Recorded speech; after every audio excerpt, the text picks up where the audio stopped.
You are now listening to Fighting for Your Life podcast. I am your host, Miguel Ramirez.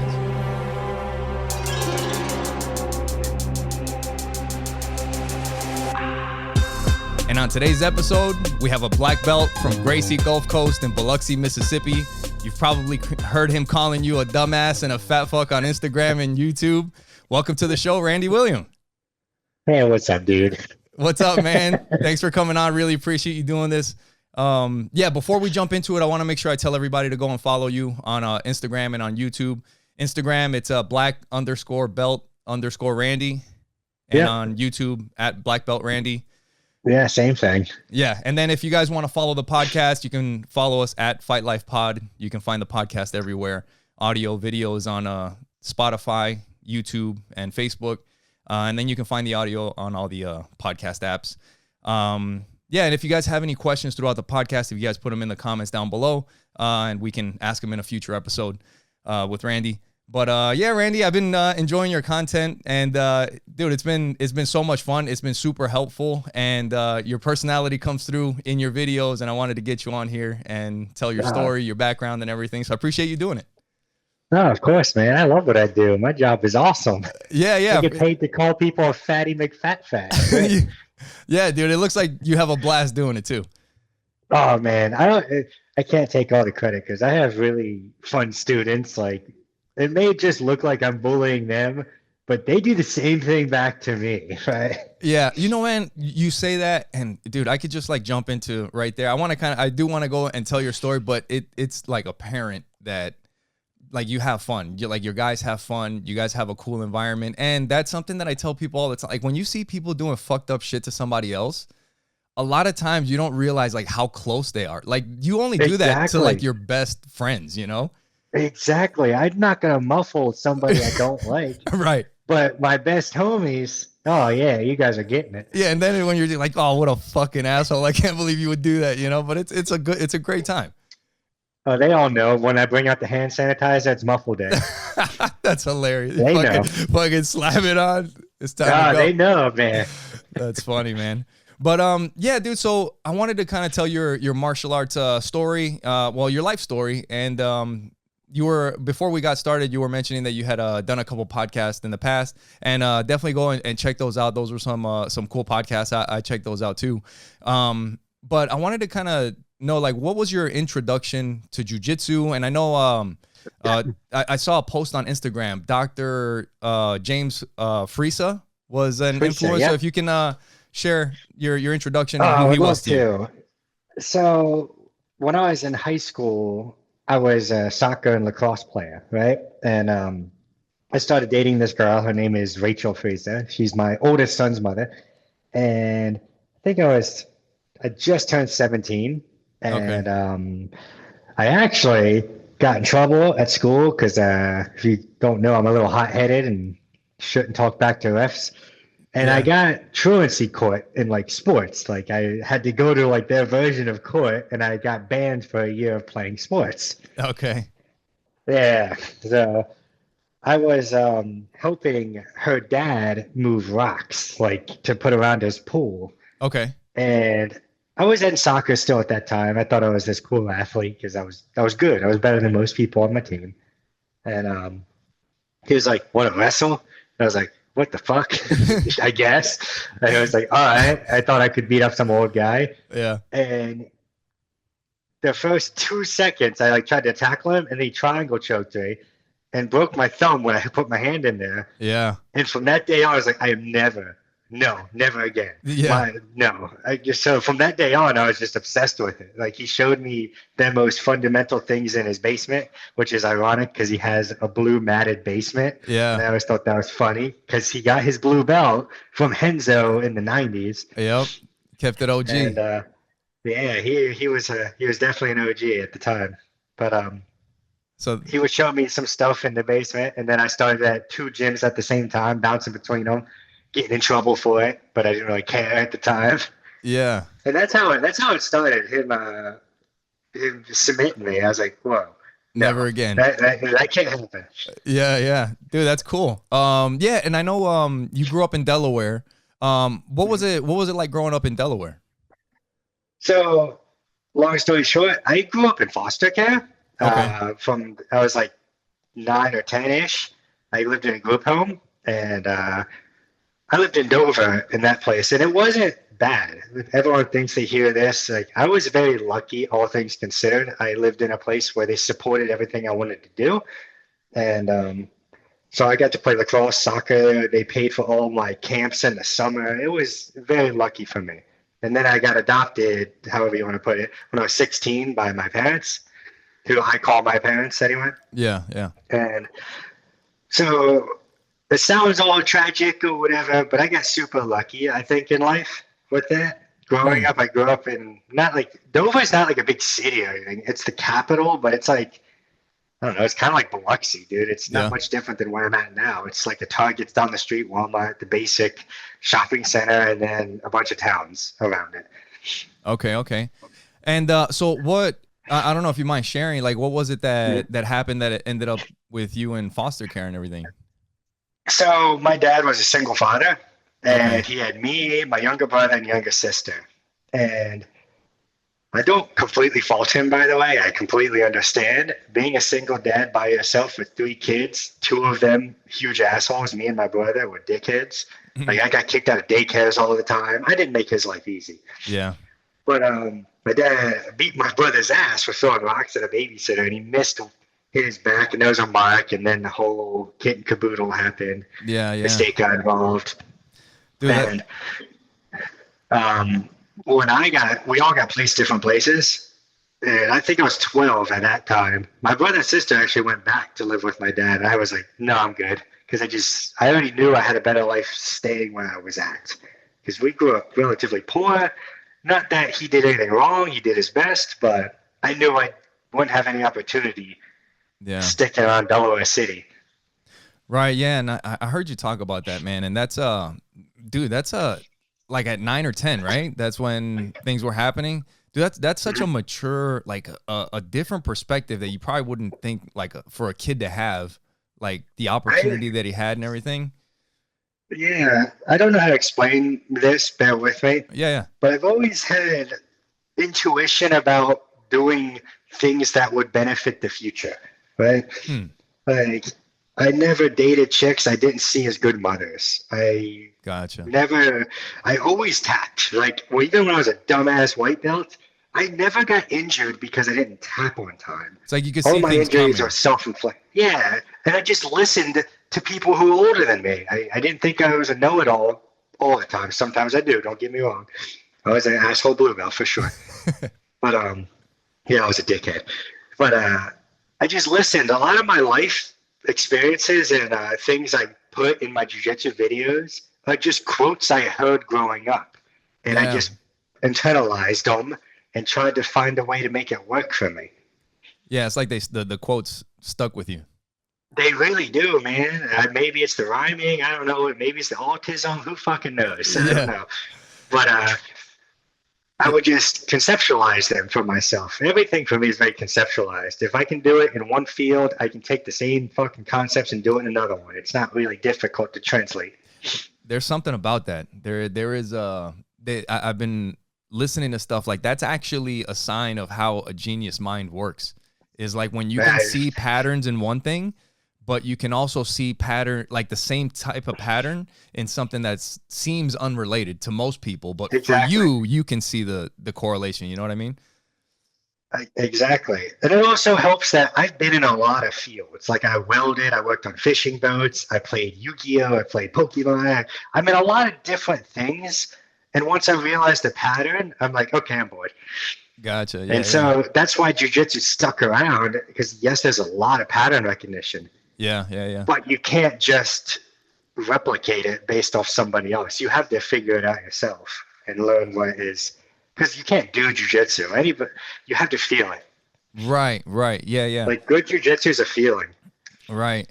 Dude, I want to get to that. But one thing before we jump into that, I wanted to ask you, like, with your dad, and I heard you say like he couldn't defend himself. Like when the whole foster care thing happened, like he didn't know how to defend himself or whatever. And I've had experiences with that, like when like years ago, my wife's sister passed away, and we did a kinship fostering with her niece and nephews. And dude, we had to deal with like the CPS system and the court system, and like we're trying to help and do the right thing, and it's like it it's almost a nightmare. Yeah, it almost seems like sometimes like it's like worse than a DUI, bro. Like like when you know that somebody should have their kid taken away, they don't. And when somebody is a good person and they're trying to do everything that they can, maybe they made a mistake or whatever the fuck happened, and they just give that person hell to the point where they just like they don't know what to do. Exactly. I will never understand it. That's why I'm like, people think my life was bad. No, I have seen some kids with bad lives. All right. Yeah. I've seen some horrible things. I grew up, when I was with my dad, I grew up in Wilmington, Delaware. That was the murder capital of the U.S. for a short time, man. Wow. I saw dudes get hit by cars outside my little apartment window. Yeah. And people think that because you're in foster care, you had a hard life. That might be true. Don't get me wrong. But most of it was a parent made a mistake and got severely punished for it. Yeah. And then other times, of course, they deserve to be there, or they needed to be there. I don't know if that's the right word to use for that context. Yeah, yeah. And then I like look back at people I grew up with, not even in the foster care system. I'm like, bro, your parents, whew. Or my late wife, her parents. That poor girl was abused her whole life. Wow. Like, my life was easy, man. Yeah. And another quote, that this is one that stuck with me. People would always say comparison is the thief of joy. Oh, right? Man, that's yeah. And I would be like, you're fucking stupid, because everything is comparison. You just got to learn how to compare correctly. Right. Yeah. Yeah. I mean, it's just changing your perspective on things. Like you say, like exactly. Like for me, maybe your life, you know, to me would have been way harder, you know, like, and it just, but what about somebody that's in Africa that doesn't have any clean water, don't know where they're going to get food from? People are getting blown up right now as we're talking, you know? Oh yeah. It's crazy. Like, I sometimes get frustrated with my boys. I'm like, bro, I didn't have any of this shit. I was cooking for my family when I was 10 and 12. What are you doing? Yeah. Like, yeah. I do get in trouble with my boys. Like, my wife has to fix me all the time because I'll tell them, shut the fuck up. What is wrong with you? Yeah. Because it gets in my mind sometimes. Like, I'm not perfect. I love being a father. It's the greatest thing ever. Yeah. But that's one thing that irks me is the lack of drive. But it's because I made their life good, because I made good choices and picked the right woman and this and that. And yeah, it's a blessing and a curse to do the right thing, you know? Yeah, and then the fact that you notice these things is huge, man, because so many people, you know, you hear, like, when you've had a rough life, it's like, you hear so many people say, like, I want to give them everything that I didn't have. And people don't realize, like, how that's going to just ruin your kid. No, and I don't give my kids, well, my oldest is 12 now. Okay. He has, like, no things, no objects, right? Like, he doesn't have toys. He didn't really grow up with toys because we just played outside. Because for a short time, I was a single dad myself, and we just went to the playground. I played with him. I have a lot of energy all the time, dude. So, excuse me. Sorry. No worries. We went to playgrounds all of the time, sometimes 2-3 times a day. We played catch, baseball. His expense is baseball now. It's $5,000 a year. It's expensive. Dude, way better than a fucking Nintendo Switch or whatever else, you know? Yeah, he had a Switch, right? Really young. But the only games he was allowed to play were ones you could beat, like Mario or Pokemon, things that didn't last forever. You're not trying to play Fortnite now. Not trying to level up and get the new skin and all that crap. Yeah, or just infinite games that never get beaten. Or, I don't know, man. The instant gratification thing's part of it, I'm sure. There's a lot of variables there. I don't know everything on that, but my oldest never was glued to a TV. He's still not. And he could play a game and get bored and want to go outside, and then he gets mad at me for not going outside when it's 102 degrees outside. Yeah. Dude, that's awesome. That's way better than being locked in the house and never coming out of your room and just having headphones on. And yeah, no, for sure. It definitely is. It's hard to break that once they are that way too. Yeah, man. So you mentioned your first wife. How did you meet your first wife? And her father was your introduction to jiu-jitsu, right? My first girlfriend was, Oh, your first girlfriend. Okay. yeah, yeah. So it's a bit, there's only, I've been married twice, but Okay. I've only been in 3 relationships. My oldest son, his name is Ray, his mom is Rachel Friesa. Her dad was who got me into jiu-jitsu. We started dating, and then Okay. that's when I went to their house, helped him with the rocks, all that stuff. Okay. Gotcha. Gotcha. And then my first wife, her name was Erin, and I met her on Tinder, Okay. and we like friend zoned each other because we had like previous knowledge of each other's partners. So like no, and she just trained at the gym with me all the time. Okay. And then we got together, got married, and then she passed away, and life moves on, unfortunately. Yeah. Yeah, dude. That's tough, man. Yeah. I was listening to you on Forever a White Belt and also Mhm. the Earn Your Salt podcast. And Oh dude, yeah, that one was fun. yeah, no, they were both great, man. They were awesome Thank you. episodes. Um, and dude, I just can't imagine. I can't imagine going through something like that. Like it's just Mhm. you can't. Yeah, So good. I usually have a dark sense of humor about it Yeah, because again, a quote. This is something my adopted mom told me a long time ago. People are only in your life for a season. It's either long or short, so you should appreciate it while it's happening. yeah, She's a pastor. She's also a butcher, so she's yeah. a cool lady, I think. And my wife dying was the first death I ever experienced personally. Right? Like, yeah, I knew I've been to a funeral here and there, but it wasn't like my family, friend, nothing like that at that until her. And that was well, obviously it was difficult, but Yeah. I decided real quick that I wasn't going to be alone forever, and I knew exactly what I wanted after that. And that's when I found my current wife because we had the exact same moral code, we had the exact same goals, had all the hard conversations in our first date, and that could be a whole Wow. podcast in itself because Yeah, it's hilarious. But that's how it went for that one. And then we're still obviously married. Everything's great. yeah, I get to stay home and train all day every day, so can't complain. yeah, dude. That's awesome. I'm glad that that everything is going that way for you. And I know that the day after you've said that the day after your wife passed away that you went to go train. And I also Yeah, heard you say that like the day that your kid was born, you trained. yep, yep. And I like what is it about jujitsu?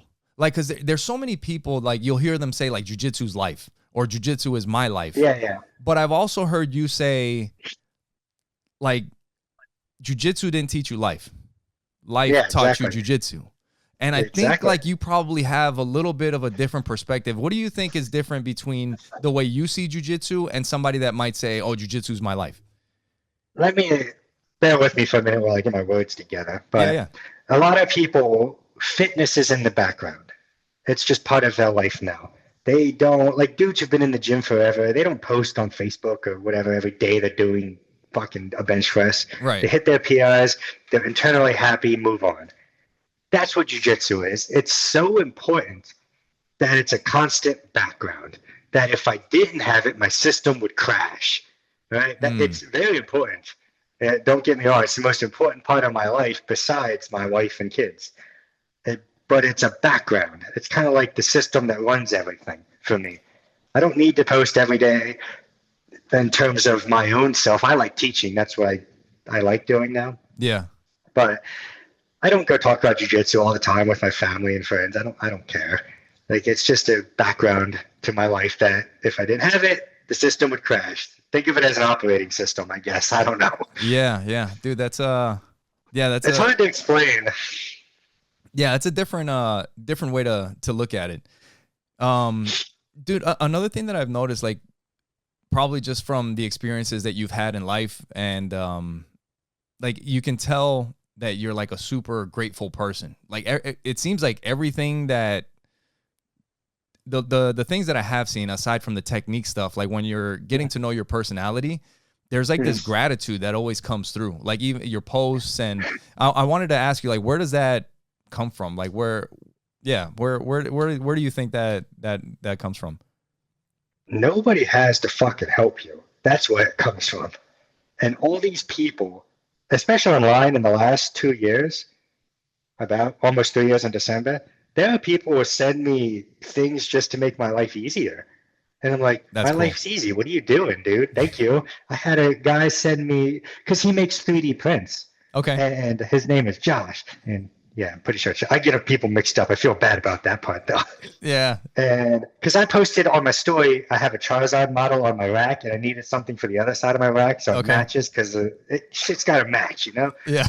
And he's like, hey, I'll 3D print you one. I was like, oh, cool, dude, thanks. And he sent me a box, I was like, what the fuck is in here? He sent me an entire painting kit, 3D models and shit to do. And because again, he saw in another story that I'm trying to find a hobby, because one day I'm going to be crippled, I'm assuming. So I need to find something to do with the other 8 hours a day I'm not training.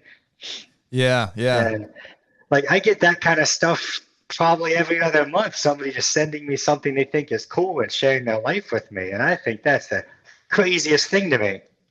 Yeah. Yeah, for sure. And speaking about gratitude, I wanted you to share. I know I saw like when you were in Delaware and you were teaching that there were some guys that, like you said, nobody owes you anything. And there were people that believed in you. There was a Drake and Alberto. And I wanted you to share a little bit about these guys and what was it about them that, you know, that made that impact on you.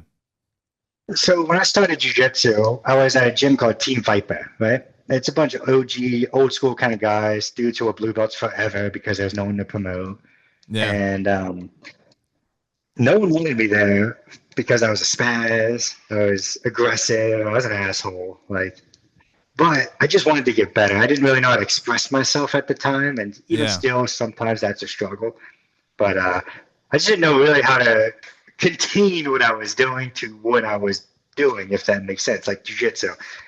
And Alberto, I was 17 at this time, and Alberto always would tell people, he's a kid, it's okay. It's just, if you can't control, because he would defend me and saying, if you can't control a spazzy 17-year-old that's 120 pounds, your jiu-jitsu sucks anyway. Yeah. And I find that still true. Like, I have tons of spazzy teenagers and airmen come in, and I just beat the shit out of them. Why would you not? Well, I hold them until they fall asleep. Right. And that's another one of those opinions that get me in trouble.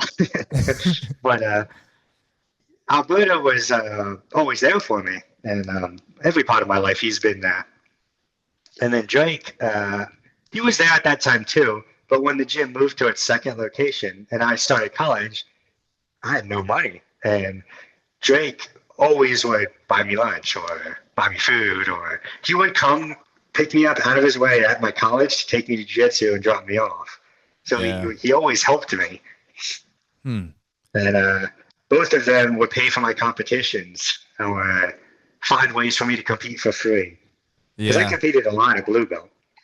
Dude, that's awesome, man. How did that shape you as a coach? Like, how does that come through in your coaching and how you carry yourself in your academy now? So I have a lot of young guys in my gym right now. I have a lot of teenagers. I have a lot of high school guys that go to the Catholic private school. The owner's son goes there, and he brings his friends, and some of them stick around, some don't. And I don't know if it's maybe Catholic school or these kids are just parented right. I just have really good kids right now. I don't get the whole Gen Millennial Z, whatever it is, hate. Yeah. And because they just do what they're told, they're funny, they listen. But that when I have somebody come in and they're spazzing out and freaking out, I just roll with them and I control them and I try not to be an asshole to them. Sometimes you gotta muffle them a little bit, but check that out, they'll be all right. Yeah. But it's like a healthy dose of aggression versus beating their ass, but also coddling them. I don't coddle anybody. I'm very honest with my words to you. Yeah. It's like a controlled aggression. It is, because I will always believe every man needs to get their ass beat, and they need to know when it's time to shut the hell up. Bro, there's like myself included. Like there are times I talk too much shit and I got my ass beat. Like Jay sometimes beats my ass in the gym, man. Yeah, it's funny. Dude, that is funny, man. I wanted to get to I wanted to talk a little bit about when you started teaching, because I know you were teaching at Dover Air Force Base. You started teaching when you were a blue belt, right? Yes. So So how did that start? Like how'd you get into doing that? so when Team Viper was still a thing, at the end of it, I was at the near-ish end of blue belt, and I was teaching on Fridays. And unfortunately, our gym closed, and I started teaching on Fridays again at another gym that was like 40 minutes away called Assault. Okay. And that's because I wanted to just stay under my professor. I didn't want to go to another gym. And so I was teaching those 2 days, and I would only teach the same few things because I only teach what I know well enough to do it to people. I've Right. always been that way, and I am still that way. And so I started teaching mostly just open mats and just Fridays. And then Alberto taught on the Air Force Base before me, and Okay. he was married to a chief. And when he got stationed somewhere else, I took his job essentially. Okay. Okay. Dude, that's And awesome. then I made yeah, and then I made it to this big program because I actually got put on the calendar. Then I was officially contracted, and it just got bigger and bigger for a while. And then I made the mistake of teaching at a premiere and doing the whole contract to be a coach thing, and it all kind of fell apart. All my work kind of went out the window. I lost almost all my guys because they didn't want to pay Yeah. Dude, the premier gym, and it just happens. yeah. No, you know I what? made a, Go ahead. Sorry. it's just a well, I made a mistake on that one. Yeah, I mean that, sometimes that happens and that's how you learn for next time. But Oh yeah, when I was getting ready for the podcast, thinking about interviewing you, I was in the Air Force and we have I'm out here in Arizona. We have one of the base that I was stationed at out here. And I was kind of thinking, I was like, you know what, that'd be kind of cool. Like, I don't know if they have any type of jiu-jitsu program. Cause dude, if they had that when I was in, I would have definitely mm-hmm. went and checked it out or did whatever. And I gotta get you hooked up with some of the guys that I train with. They have a veterans jiu-jitsu nonprofit that might be up your alley. Okay, They cool. pay for sponsorships, for scholarships for people to train for veterans to train for free. They do like jiu-jitsu retreats and all that kind of stuff to help people find community and all that. It's called Veterans Breakthrough, but yeah, I'll get you hooked up with them. But Yeah, yeah, for like sure. grabbing a group of those guys, going to the base and seeing if there's any interest in, you know, every other week showing up or, a couple, maybe once a week, just putting on a class and then Uh, seeing and I growing it from train. there. I taught 4 days a week on Yeah. the Air Force Base. It was awesome, man. I love that job. That's still one of my like fondest memories because I still friend like two of those people, like one's the godfather of my kid and the other's the godmother of my other kid. Like they I'm friends with all of them still. Yeah, dude, that's awesome, man. Did you ever worry that like teaching as a blue belt, like somebody was gonna come in and kick your ass or something like that? What were your thoughts about I something like hope that? so. Okay. I make the joke, the darker my belt got, the bigger my ego got. There So you it's nice when someone could walk in and beat my ass because I was always beating everyone else's ass. Okay, so it kind of be like show me what you know. Like, Yeah. I was a brown belt by the time I left there, right? And we had this guy come in. His name is Max. He was a blue belt. He was about a little bigger than me, not much, but he's tall and lanky. And he just beat the living shit out of me. And I was like, what? What happened here? one of Like those he quiet passed drives me, home. oh man, I got committed like 10 times and I never from the waist up, I never really get submitted. Like I don't care about leg locks, fuck those. But Yeah. I was like, what the hell happened? And then I couldn't find out he's like this multiple time world champion and he's been training since he was 4. Yeah, Like, yeah. I can deal with this. Okay, it makes Yeah. sense. I was like, what happened? And he's just a freak of nature athlete. He was like he's like 170 pounds, but deadlifting 700 pounds. It was ridiculous. Yeah, yeah, man. Dude, you mentioned one of the quotes, comparison is a thief of joy, and your buddies that you started with. I know you had mentioned one of your friends that you started with, godfather of your kid is a pilot. And he had mentioned Oh some no, well that's DJ. Oh, DJ. Okay. DJ, yeah, DJ is actually one of the guys I got from Premiere. Okay. And I did make some friends there too. But DJ, we went at lunch because he flies to Mobile once in a while. Right. And he's like, I'm 26. You got your black belt at 26. I'm like, man, shut the fuck up. You're a pilot. Yeah, dude. Like, you're a major airline pilot. What do you think I'm going to choose if I just start over? Yeah, bro, I wanted to get your opinion on this because this is I have this pinned on my Instagram story, and it's Uh-huh. something that, like, dude, it completely changed like how I see jujitsu and everything. Like at a certain point, it's like we're fighting, you know, and it's hard not to like take it as that, like it's a fight. You know, when you're going to like Yeah, this I would is I'd be getting ready to go train and it'd be like I'm fucking getting anxious. I'm getting ready anxious. for a Exactly. fight and all this stuff. And then there was a certain point where like I've been training for 8 years or Mhm. yeah, over 8 years. Dude, I like to joke around that I'm like a super high level blue belt because I've been fucking training for so fucking long. Like I should God. already, you know, but that's one of those things is that like at a certain point I was like, you know what, man, I fucking love the dudes that I train with. Like there is such a great group of people. And to have that perspective, like one day I just said, fuck it. I'm just gonna go have fun with my friends. Like if I fucking Exactly. tap, who gives a shit? Start over. Like try and hang in there, whatever. But at the end of the day, I'm not fucking fighting my friends. Like these are all my buddies. You know, like Exactly. what is your opinion on that?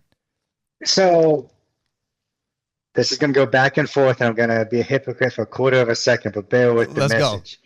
I think jujitsu has gone too far to the sport Okay. and too far away from the martial art aspect. Okay. The most important part of jujitsu is after you guys roll, you can sit there and have a conversation. Dude. If you can't talk to those dudes after you roll and you just get in your car and go home, like that's weird to me. That if somebody leaves right after class or doesn't sit and hang out for at least a few minutes, I Yeah. find that kind of weird. That means they might not like you, which is fine. I guess some people are just different, but not everything has to be about winning or fighting or losing or even getting better. Not everything is about getting better. Sometimes just enjoying time is important. Yeah, man. Dude, And when you're that's focused solely on the sport, you forget about everything else that comes along with it. right. Right. No, for sure. I've heard you say I think it was one of your quotes is like no one I think you said it earlier, like no one is special. Yeah, no But one's fucking special. it's the relationship between two people that is. It is, yep. Very. Like me and my wife, when we first met, everyone, when you ask the questions you shouldn't ask kind of thing. Yeah. I was like, we were both like, because we got like these relationship cards, or we would send them back and forth when she was deployed, even because it's just fun to ask questions. Yeah. And one of them, when we first started dating, was, "Do you believe in soulmates?" And both of us said no. And I Mm. thought that was really interesting. I was like, oh, wow, no chick agrees with that. You're like my soulmate. And yeah, and we just both believe a lot of people can fit together, right? Right. Like you could find another chick that's like your wife. I could probably too. But I think it's whatever one comes into your life at the right time, right? Right. Right. Like my wife was the first one that fit my criteria. I'm sure there's other women that fit that criteria, and there's other men that fit her criteria. We just happened to meet each other first. Right. Right. Yeah. And And go ahead. Sorry. we didn't, I'm sorry, like me and her both don't believe in settling or changing at all. Like I didn't change anything I was. She didn't change. We just changed together naturally, and Dude. that's cool. Yeah. But like we just like I said, we had all the hard conversations our first date, even the ridiculous ones. It was hilarious. Yeah, man. I wanted to ask you something Mhm. about. I know you say you played lacrosse, you played soccer, Mhm. and you mentioned something about the like getting back to the martial art of jujitsu. And what do you think is the difference between sports and martial arts? Even something like boxing and wrestling, which is more of a sport and not Yeah, yeah. as much of a martial art. What do you think is like the difference between? So when it comes to high school and earlier, sports and martial arts should be the same in concept. It's Okay. a place to fail in a controlled environment. I was a goalkeeper. All my mistakes showed up on the fucking scoreboard. That was hard for me to accept when I was younger. Yeah. And one of the life lessons I got from my goalie coach, he's like, you just have to have amnesia, dude. You fucked up, move on, let's go. Because like Mm, I broke my hand punching goalposts, man. yeah. I hated losing. I still hate losing. But it's just you gotta learn to move on because when I got in my head, when I got scored on, I got scored on again, and then again. So Oh, it just, that negativity kept going and going. But when you just let it go or just didn't give a fuck, it's easy to just continue on. yeah, yeah. Just pick it up again and try And again. that's what, and now I understand high level sports, college, where money is on the line for coaches and the school and professional. That's not a, they don't need life lessons anymore. Like, well, they do, but they don't. The goal is different. They're trying to make a living. Right, right. None Yeah. of us in our late 30s, 40s are being professional athletes. So you should probably take the life lessons here and apply them to your life at home. If you're a great jiu-jitsu grappler but a shit husband, what's the point? Right. You Yeah. could have all these fucking medals, but if you can't take the lessons you use to get those medals and apply them to your life, what a waste of hardware.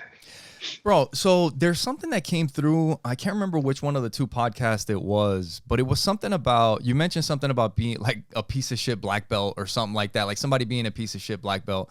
And it seems like underlying, like you understand this concept of like idolization, like how Oh, dude, how I how don't people idolize can anybody. idolize. Can you I don't talk get a it. little bit about that in martial arts and how that happens? Or like So your thoughts on it. let's go back. I love my professor dearly. He's a great dude. He's awesome. I never idolized him for being a world champion. I always looked up to him because he was a really good father to his son. And I'm Mm, watching him still. His son's 16. He has like a 4.4 GPA. And yeah. I'm like, whatever he did worked. Maybe he beat his ass a lot. I don't know, but it worked. His son's a great kid. Yeah. He's always respectful.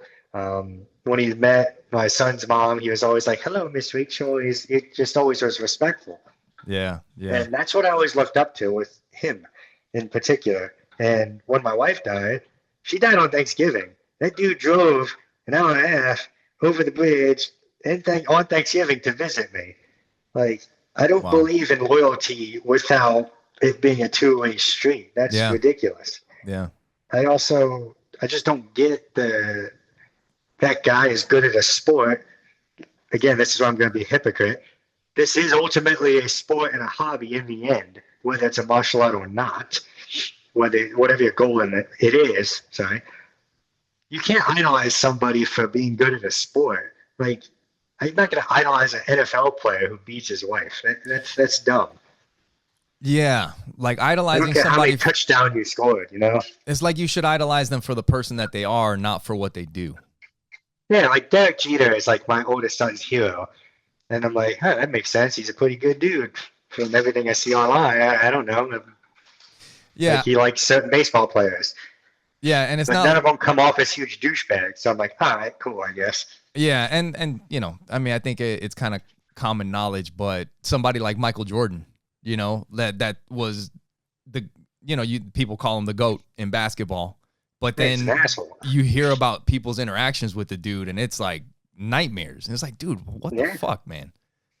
and hey, man, it's to be the best at something, you have to put everything into it. I understand the concept, but is it really worth it in the end to be alone? I never thought so. Yeah. I Yeah, for figured if sure. I was better than 99% of people, that's good enough. Yeah. Yeah. Dude, so That's always my goal. with how you see things, and Mhm. I wanted to ask you, like, who are people that you look up to in life, in jujitsu and martial arts? Because I think people that watch your stuff, like sometimes we start following some people, like there's a bunch of guys that I follow. I mean, Yeah, you've probably heard them on YouTube, like Chewy and yeah, Matt Arroyo and hmm Justin teaches jiu-jitsu and all these guys, like, and you start to yeah, get to yeah. know their personalities. Like, dude, I think he seems like a good person. Like, who are some of the people that you follow? So I follow Matt and Robbie D'Onofrio, Okay. not only because I think they're awesome, but they're also the guy I work for, Jay Johnson. They all got their black belts from Rob Kahn. Like they're all kind Okay. of the same sphere, and they're all just really talented guys, right? Um, but hold on, the Zucker, I probably say his name wrong. The Indian guy from Canada, he's in Canada, Zucker BJJ. I really like Okay. his stuff because he's just talented. He's a talented dude. He's lanky and long. He's my kind of style. Yeah. He doesn't do just basic things because all I get to teach is basics because I just have a never-ending influx of airmen. Yeah. So my style is a little more grind and old school, I guess you could put it. Yeah. I like Rosie too a lot. I like what she puts out Okay. because she's very conceptual, and it's always nice to see a talented woman in the sport. Okay. Like, what about outside of jiu-jitsu? Do you listen or like life lessons? Where do they come from? Do you listen to anything They all come outside? from people in my life. Yeah. I know that sounds ridiculous. Like very often people ask me where I learned something, like some random dude on the side of the road, I guess. Yeah. I know where it sounds, give me a second. Everything I learned in jiu-jitsu, I know where I learned it, and I always give credit. So when I'm teaching something and I don't give credit, that's because I just figured it the fuck out. Right. That's how most of my life is. I Hmm. just took the quotes I learned from old people or just some dude passing or some guy I used to weld with Yeah. and apply it. That's what I did. I don't read a lot of books. I don't listen to a lot of podcasts. I stay in my own bubble, man. Yeah. Dude, that's something that I think is huge. Like, and it has a huge impact on your life. I think Mhm. when you can understand, like, just giving it up to somebody else, like, Mhm. you don't lose anything by doing that. You know, like when you recognize, when you appreciate, like that gratitude that we were talking about. You know Yeah. what I mean? Like I remember training at King's MMA in Huntington Beach, and I went Mhm. for a couple classes, and one of the instructors there, Ricardo, and I was a blue belt, and it was just like one of the most simplest techniques, like the posture, like putting the palm of your hand in the sternum and then switching it and just staying. And I had heard it so many times before, but when he taught Mhm. it, for some reason, that time it fucking stuck.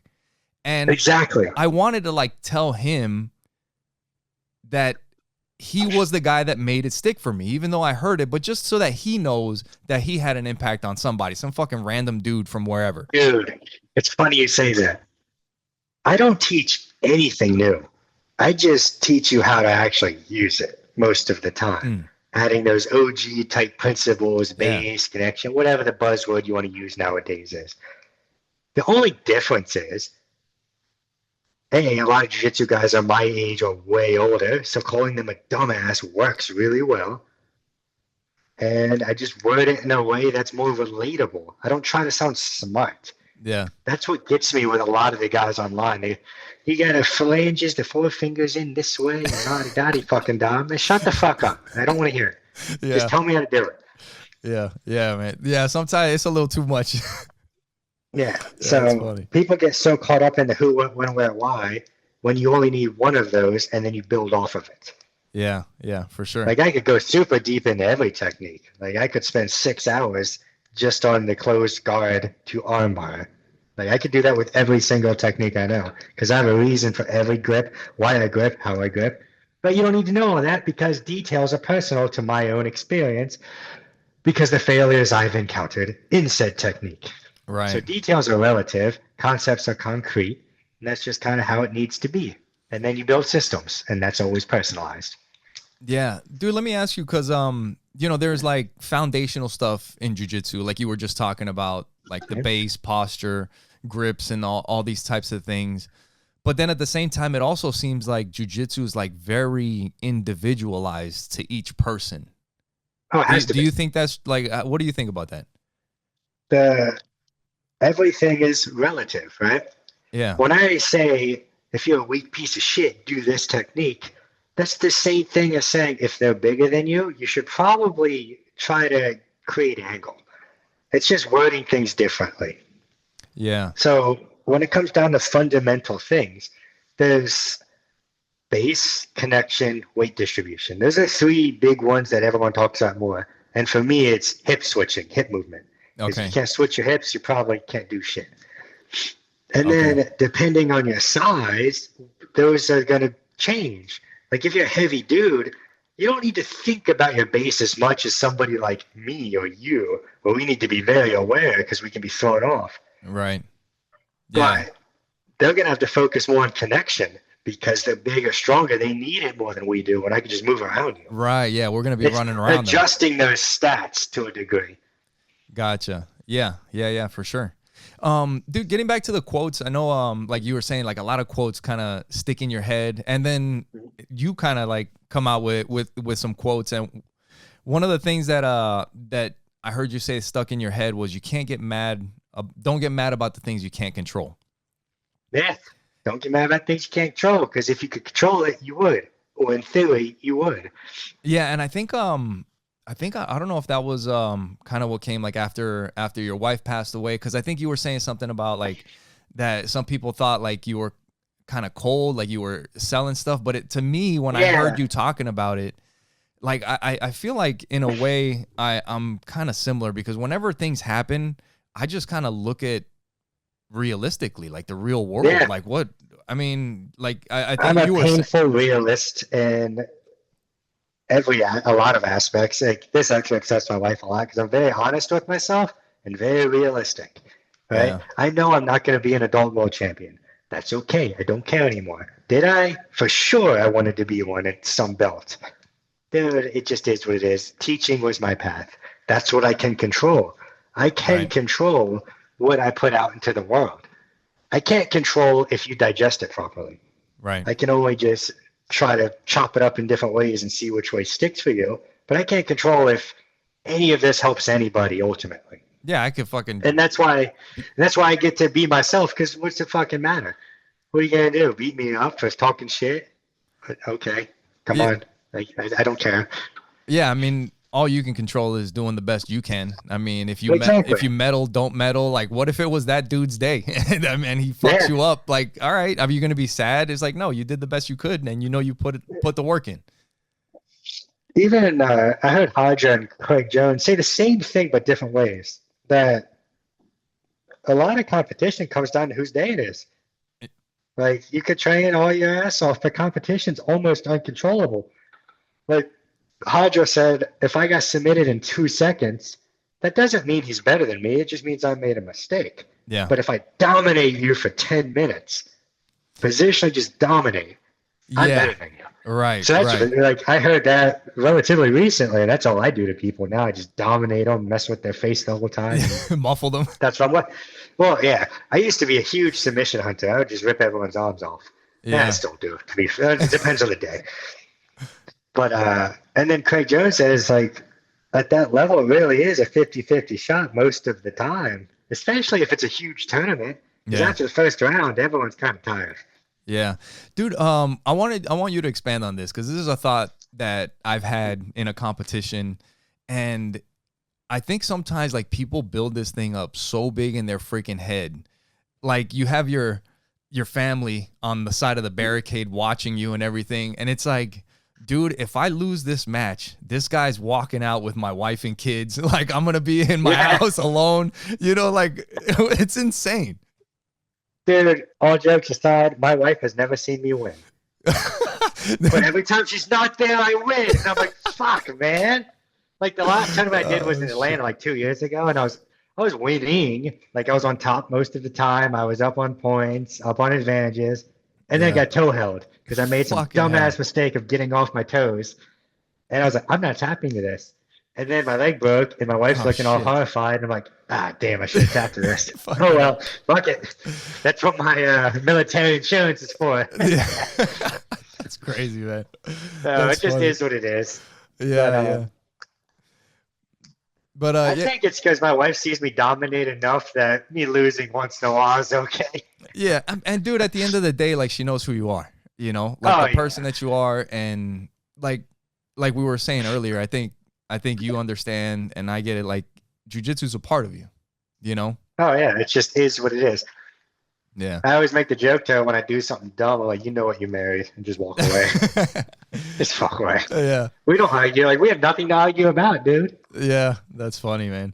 Nothing to argue about. What are some other quotes that, like, what is something that, because I know in different times in life, there's things that keep like popping up, and there's probably one that like is popping up for you now. What is that? So, do it right or do it twice has been in my head a lot recently. Okay. Because I used to say that, and like, how you do one thing is how you do everything. And I've been thinking about them a lot. Let's go with the second one first, because Everybody half-asses something. Me, you, everyone just fucks off somewhere. And just because you work hard in the gym doesn't mean you work hard. It just means you put some effort in to push a weight off you. And then if you go home and you're a lazy husband, who fucking cares? Right. So I don't think that quote is fair anymore because I used to do everything meticulously perfect, right? And then I learned I'm wasting a lot of fucking time making my bed perfect. It just needs to be done, right? A lot of things just need to be done correctly, not perfectly. And you should focus your perfection on things you actually enjoy. So I've learned that most of what I do, like I clean my house every day. It only takes like an hour because I just do it right. Yeah. Good enough. But good enough over a long period of consistent time it gets better and pretty better much and spotless better and better and better and better. Like 2 half-asses is a whole ass. Like if you half-ass something twice, sometimes that's easier for some people. Yeah. It's relative. Some people like to have it. My wife is the very much. I'm sorry, I'm talking fast. No, no worries. She's very much. She cleans all day for one day, and then is mad at the end of the day she had to clean all day. But she never has to. That's just she gets in that mood. She doesn't have to do shit. She doesn't have to cook, clean, or nothing. She's spoiled, by the way. She only does when she wants to. Yeah. Anyway, I am do a little bit of something every single day. Yeah. Like I try to get it all done in the morning so I can fuck off all day. Yeah. It's like, how do you eat an elephant a bite at a time? Right. Yeah, exactly. Right. Yeah. Yeah, for sure. What are some quotes that, like something that you've carried with you that have helped you like through life? Another dumb one. Don't put it down, put it away. Okay. What is that? Where does that come from? So it came from Instagram. Okay. But one of those motivational dudes. No, it was just some chick talking about her ADHD, and it just was like, huh. Because I clean a lot, and I would just put shit down as I'm cleaning versus putting it away. So instead of just putting shit down, I just actually focus on one task at a time. Okay. Like I really did think I was good at multitasking, that I thrived in chaos. And now that my life is way easier than it's ever been, no, I was just in survival mode all the time. Now I'm really good at multitasking because I can focus on one thing, get it done in 13 minutes, and then move to the next thing. Gotcha. Yeah, as opposed to like being scatterbrained and all that. Exactly. Yeah, yeah. Dude, making decisions. I heard you talk about using a magic 8-ball to make some some decisions. I wanted to ask you, like, what type of decisions do you leave to the magic 8-ball? My wife was one. Like, I didn't know if I wanted to go on another fucking date with some dumb bitch. And because I was just tired, dude. I spent 10 grand going on dates, and I was just done with it. And she messaged me. I was like, all right, should I go on this one? And it said go. And then now I'm married. I was like, all right, cool. The 8-ball has spoken.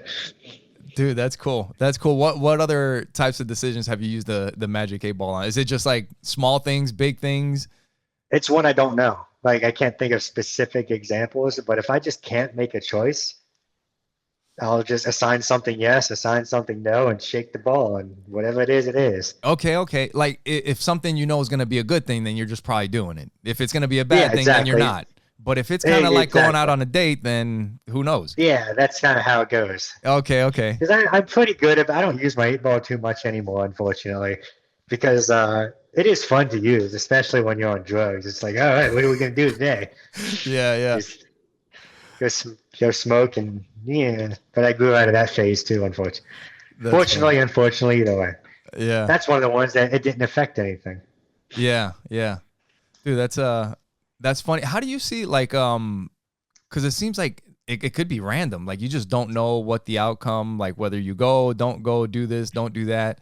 Do you see life as random, or like everything has a purpose? Like, how do you see that? So one of those, whether you're scientific or religious, the purpose of life is to reproduce, and that's it. And I believe that wholeheartedly. Yeah. There's no purpose to life if you are not putting more life into the world. Like, every living thing's sole purpose is to reproduce. If it didn't, it would die and there'd be nothing left. Yeah.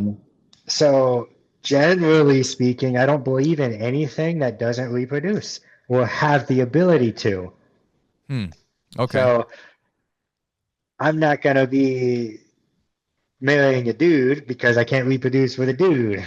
Yeah. But I also And understand that some women can't have children, so adopt it, I guess. I don't know. yeah, yeah, I'm yeah. very much about like that's the purpose of life. Everything else is up to you.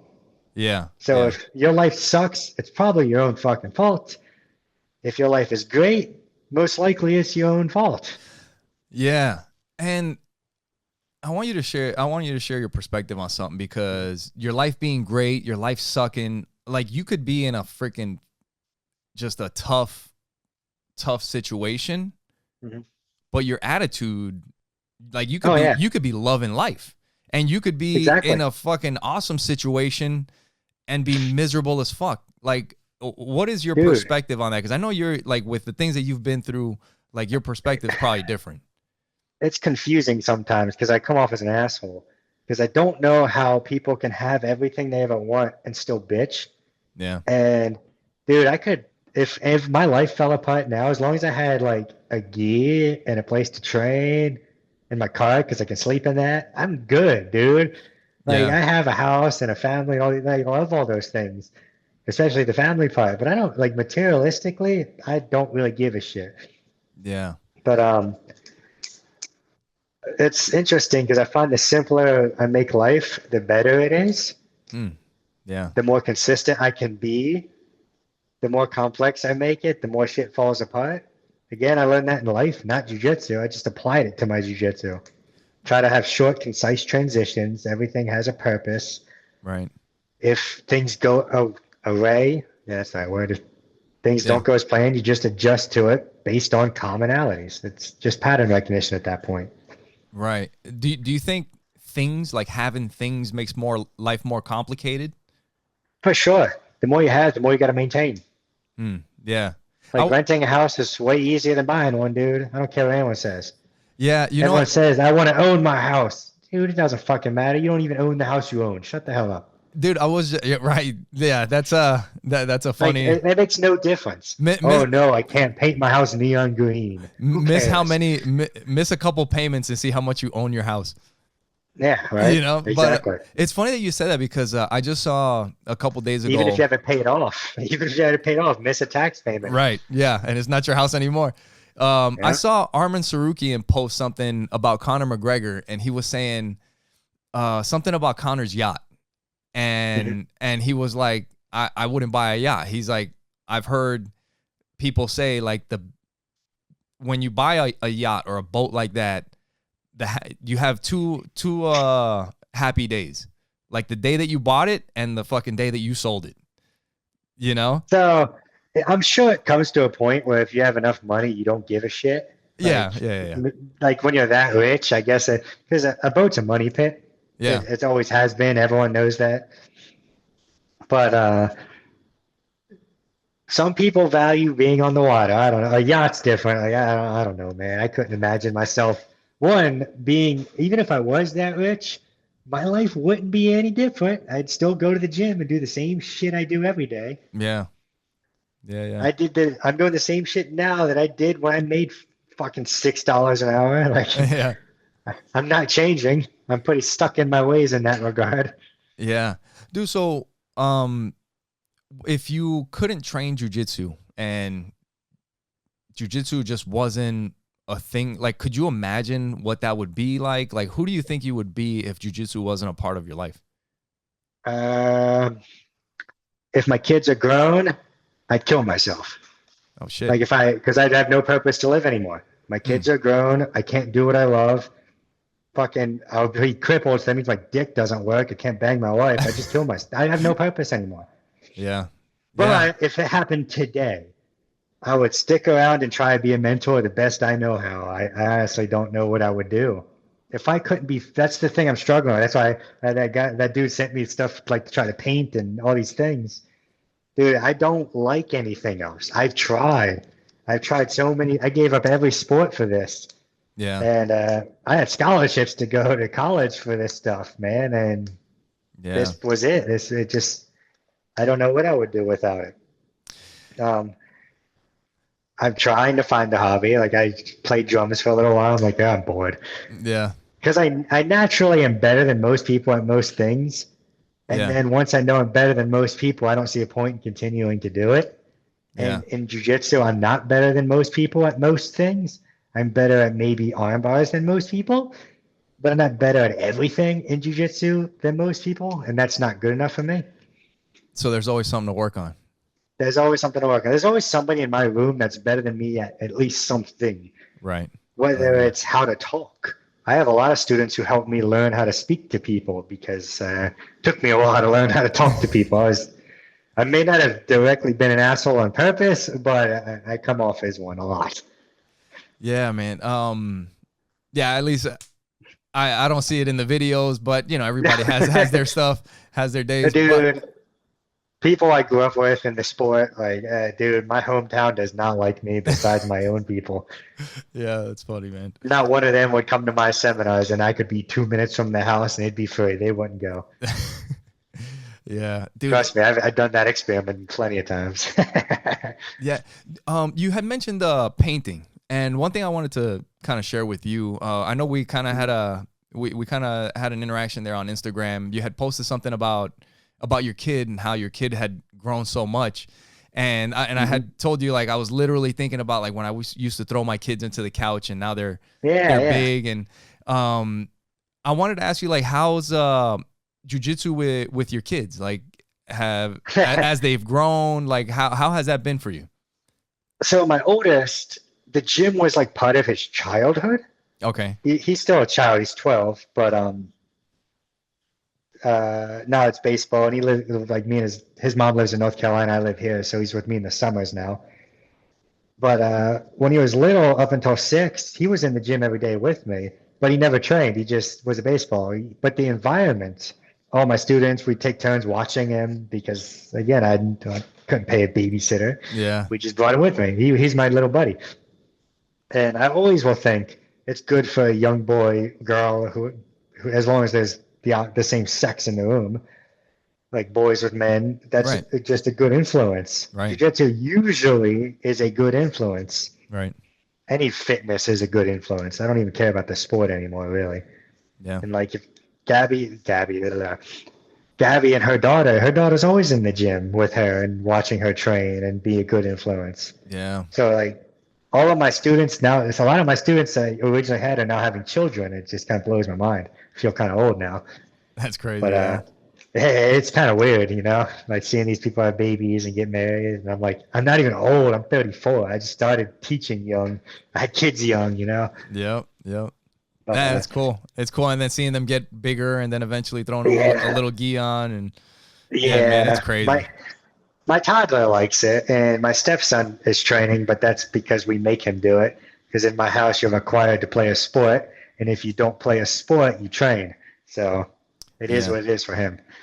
You know, one thing that the way I've kind of recently, I think within like the last year or two, I had this thought. Like, I think as a parent, like sometimes we feel like when they leave or when they move out or whatever, like, well, our parenting is kind of done there, Mm-hmm. And like you were saying earlier, like if you didn't have kids, like you'd kill yourself or whatever.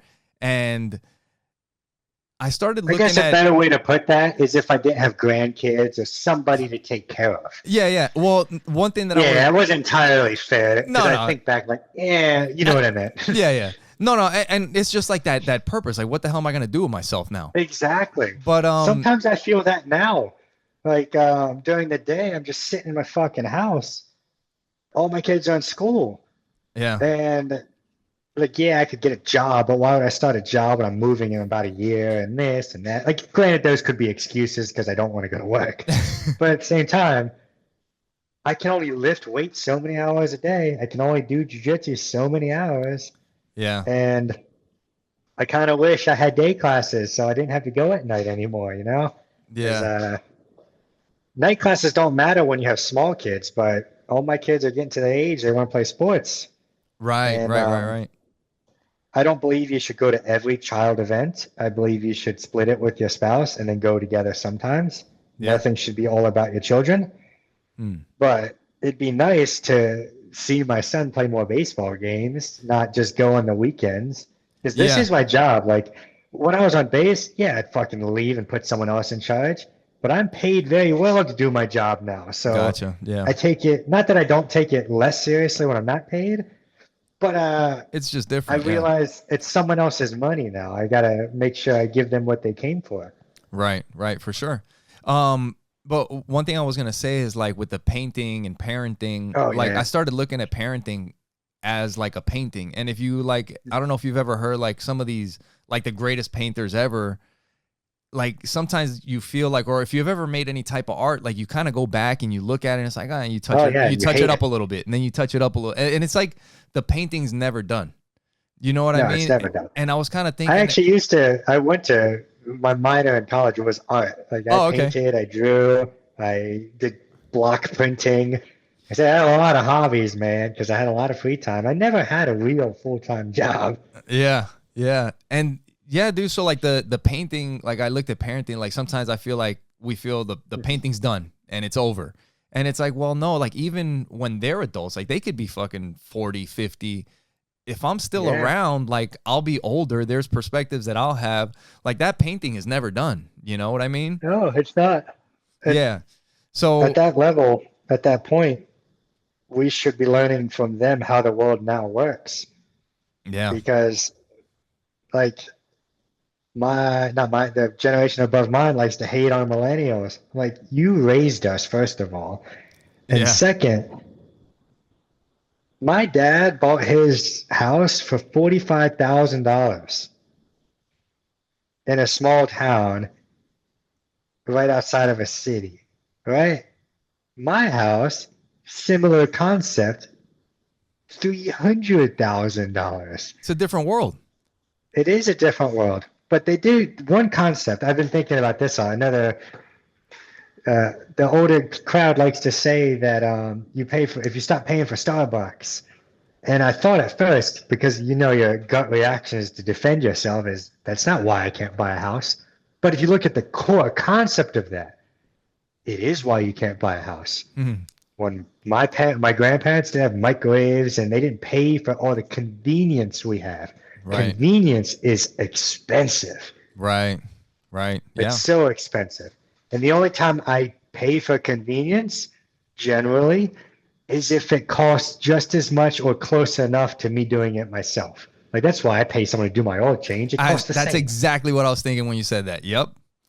Like it costs the same. Why would I do it myself? Right. Yeah. Because And now time is money and money is time. People only see that one way. yeah. And then you can switch it up and change it as you need to. Like in my I Exactly. feel exactly the same way with the oil change. And I stopped getting my oil change because now I have my son and I'm like, you know what? He should learn how to change. It's Like, an activity. yep. And now we do it So like together. fixing the And lawnmower, I always gotta fix that stupid thing. yeah. Yeah, yeah, for sure. No, that's really cool. So I wanted to ask you like when everything is said and done, because obviously like your gym, your community that you have, like it's a tight knit group. You know, it comes through in your content and you know hearing you talk. When it's all said and done, like how do you want to be remembered in this thing? Well, I'm not entirely sure because I'm going to be in a lot of gyms for the next 8.5 years, hopefully. Because my wife is military, we move all the time. And I put my entire soul into the gym I'm working at, whether I was grown there or not. Um, because I look at it as I'm putting my name on you. You don't make me look stupid, you know? Yeah. And Right. I would like to someday own a gym that I retire in and get a freaking coral belt and become old and crippled in there. That'd be cool. But I hope I'm remembered for being a dad more than anything. Yeah. Like that's like a lot of the comments online I get is like you're like an 80s dad. I'm like, perfect. That's because ultimately students are just children of the art, right? That's what they are. Mm. They're stupid, they're new, they're they're like toddlers. You have to Wait, mold them students. and make everything better. Yeah, like new students are like children of the art. I mean, for you Yeah, guys, that's what for black belts, for instructors. yeah, that's what they are. Yeah. And people are like A lot of people get upset with the way I talk. I would never let my kids train there. I'm like, you better not let them train fucking at adult class, duh. Yeah. Like, Yeah. Yeah. but I teach adults the same way I teach children. I just change my verbs. Yeah. Everything's a game. Everything is to say something hilarious to stick in your mind, right? Like all the positions in our kids' class are named after animals like alligator control, crocodile control, Yeah. Yeah. all those type of things, right? Like Jay likes alligator control. I like crocodile control because they're different things, over, under, or under, over. They're Okay. close enough, but different. Yeah. Yeah. Dude, that's cool. And it's just making things stick in the mind. Anyone can teach you how to do an armbar, but making you remember that's the game. That's the fun thing. R- Tricking you into doing the same mechanic for 6 days in a row, and without you realizing it. Yeah. Because I Yeah. only teach one thing every 2 weeks. Okay. So yeah, so you break it down and then you'll kind of combine it with something else going forward. For the most part, yeah. I teach an overall movement usually. Like stand up and base is the most important mechanic in all of grappling, in my opinion. Right, It's right. learning how to pivot. If you can't pivot, you can't grapple. Right, right. Dude, And you then I said just build techniques around that. yeah. Oh, sorry. No, no. You were saying the like like teaching somebody and having them like not make you look stupid and things like that. But I know Hmm. also like, dude, people take this stuff like it's so close to them, you know, and Hmm. like we train at these gyms and we wear these patches and our coaches Yep. put all this time into us, and some people take that like super like personal and internalize it, and when they go out and compete, like we were talking about earlier, like you can't predict the outcome. No. And sometimes like if you get wrecked and you have that mentality, It's like hard. they look at it like they failed They you, let you they down. failed the So gym, they failed everybody that put work into them, all the other their training partners. What do you say to somebody like that? so I made that mistake a lot Okay. when I was a purple brown belt. When we were on base, our whole team competed all of the time together. So if you were the only one that didn't medal, you kind of got ragged on a little bit. And hell, I did too, because there were times I didn't medal. Yeah. Sometimes I just got my ass beat, you know? But Yeah. what was I saying? My wife just messaged and I saw them. It's Oh, like, no, God no, dang no it. I worries. hate when No that worries. happens. I was No, like, it's all ah, good. damn. She's like, I see you not answering me. I'm like, I'm on. I can't reply. It No, is what it is. it's all good. But so I remember this one with Gabby specifically.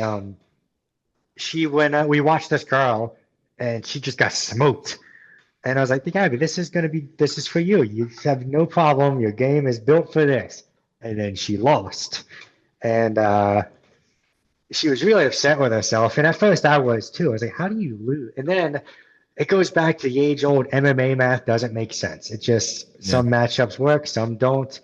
And now, the older I got, the more I realize, another quote for you, you don't got to win to make a difference. Mm. And I found that very important. As long as you go out there, because I require all of my students to compete, it's not a choice. And since I don't make it a choice, the gym pays for it once a belt rank. Um, as long as you go out there and compete and prove that you can at least hang with your own age, weight, rank. Oh, that is those three. Sorry, I Yeah, don't yeah. know what I was thinking about. Anyway, as long as I can fairly compare you to somebody close enough, you're fine. Who cares if you win or lose? Right. Right, right. Yeah, no, for sure. Man, that and Like, people, yeah, they put so much yeah, they man, put a lot into themselves yeah. when you put expectations on them. And some people need that, and some crumble under that, unfortunately. I was one that I needed somebody to expect a high level from me. And then so I could climb my way up. But now, as I go, I don't give a shit what anyone thinks of me as long as, because now I have crazy high standards for myself. It doesn't Yeah. even matter what anyone else thinks. Yeah, yeah, for sure. Hey, Um fake it till you make it kind of thing, you know? yeah. Yeah, dude, it's yeah, and It's a then useful thing. you don't give a shit once Yeah, you do. it's just It's like like, ah, what crap. Well, I did all this work to just teach. Damn. yeah. Man, I wanted you share this because talk about this a little bit because I know like people in the gym. Mhm. I think a lot of times people that train in a gym, like they don't realize the way people see each other and the way they look at themselves. And like in my perspective, I've competed in a bunch of tournaments. You know, I've won a couple matches. I've never gotten a gold medal or anything. And like I would kind of sit and look and like dude, fucking like I'm always half-assing it or whatever. Mhm. And or at least I kind of see like I think that people look at me that way. Yeah, yeah. But then at the same So, time, mhm. I like when I would sit back and look at it, I'm like, dude, I'm also fucking 42. I have a career. Like I have kids. I take them to go do stuff. I have a wife. Like I have all this shit going on. And I'm also like when I may feel like I'm a lazy piece of shit in jujitsu, like I know I'm a fucking go-getter when it comes to other things and this and that. And jujitsu is like my hobby. Exactly. But then when somebody else that I look at in the gym, like they're fucking there all the time. They're fucking grinding it out. They're competing all the time, but not understanding that when they look at me, they see the dad. They see the Yeah, business exactly. person and that's what they look up to. You know, can you talk about that a little bit? So, yes, I am in the gym every day, right? But obviously, I can't go 100 miles an hour every day. I don't think anyone not on steroids can do that, you know? Yeah. Um, but you always have to go and compare yourself fairly. Now, if I brought another 42-year-old dad and he smoked you, you might want to look at how you're training for sure. That's a fair comparison. Yeah. Now, if I came over there and smoked you, you probably shouldn't feel bad about that because I this is literally my life, Right. right? Granted, we're both dads. We both have, well, this is my job. We both lift weights, whatever the case may be. You have more going on than I do, right? I'm only doing like the family fitness bang my wife routine, and that's it. Yeah. Like that's all I do, man. I don't do anything else. Yeah. So when I have so many people visiting my gym, it's crazy how many visit, not just because we're a military, but this is a training base. So people come here for 2 weeks at a time. It's a huge influx. Granted, my Yeah. gym's small, but we have always new people. It's like cross training without ever having to leave. It's great. Yeah. That's awesome. But my homegrown guys smoke all these dudes who've been training a long time, but they fail to realize these dudes are 18 who train with me full time and do whatever they have no life. They just train, wrestle, and do school. You can't compare. Right. It's not a fair comparison. Right. Yeah. Yeah, for sure, man. Like you Um, have to always fairly compare. I saw that was actually something I saw a bodybuilder talking about a long time ago. yeah. He's like, you're gonna look at that dude benching double your weight. Why don't you ask him how long he's been benching and see if you're on track? Because if you've been only lifting 2 years and you're benching 225, you're doing pretty well. You shouldn't be upset about that. Yeah. Yeah. Yeah.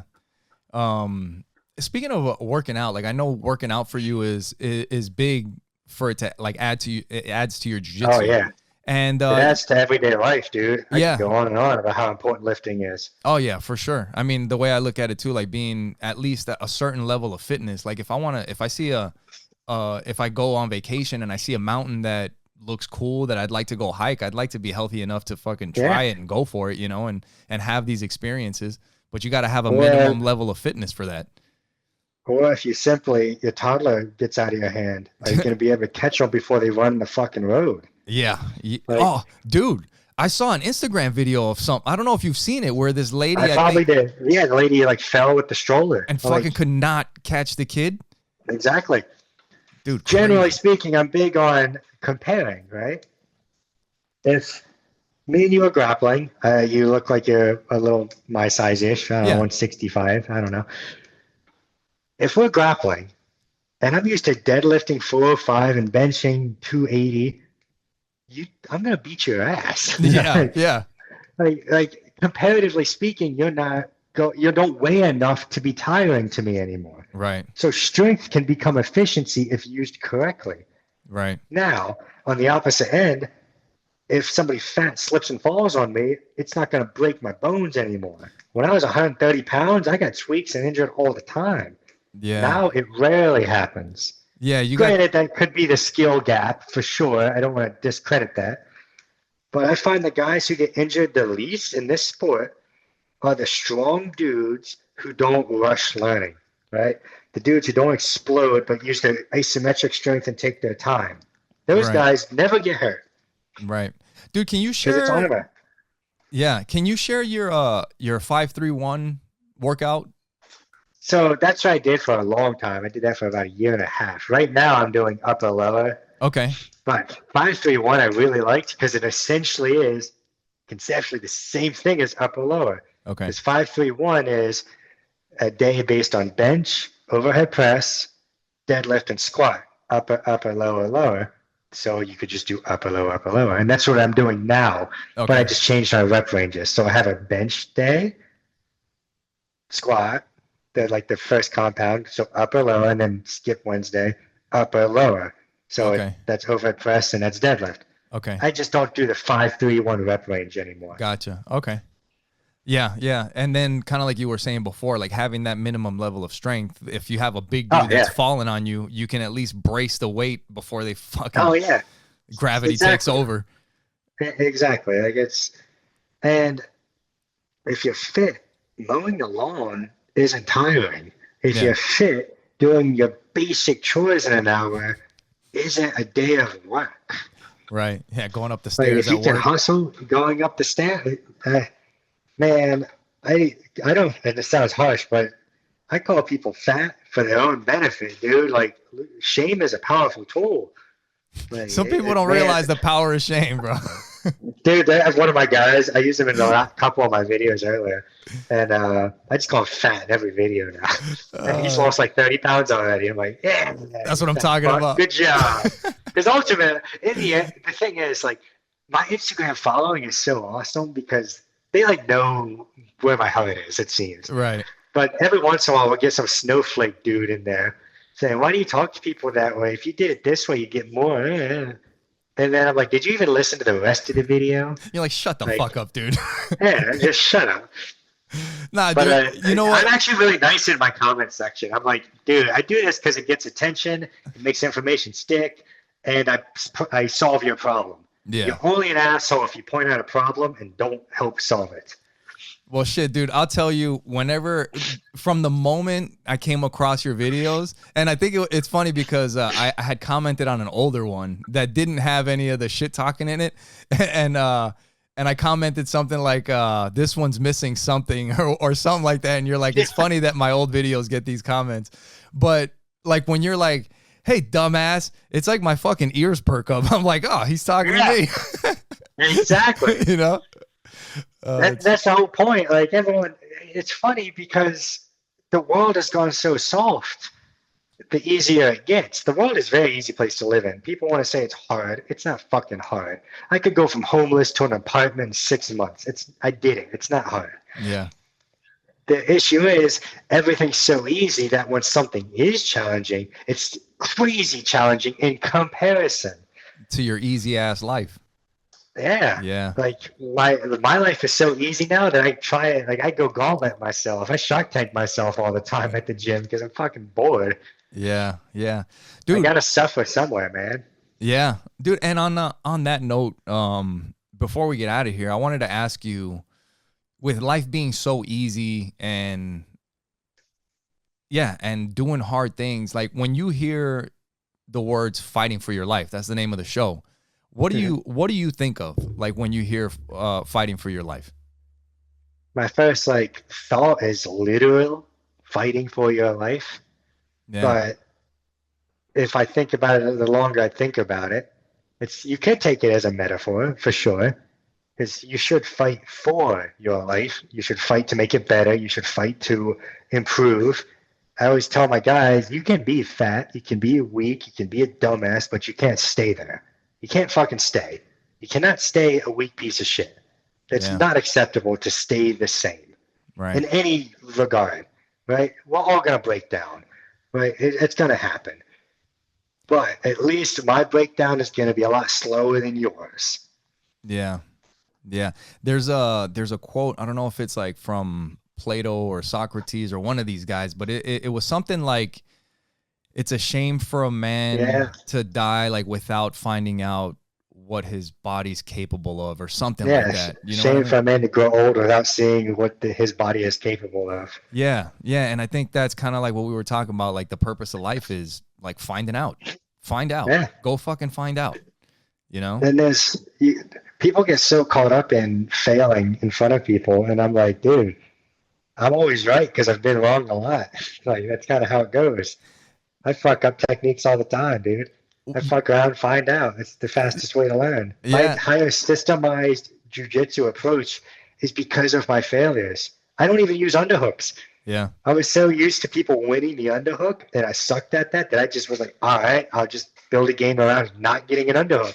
So now I just don't use them. And that messes with people. Most people don't know what to do with that. They're expecting you to go for that. Yeah, for sure. Yeah. And I just check their neck and watch them squirm. It's pretty funny. Yeah. Jiu-jitsu's gotten soft. No one like touches the neck and face anymore.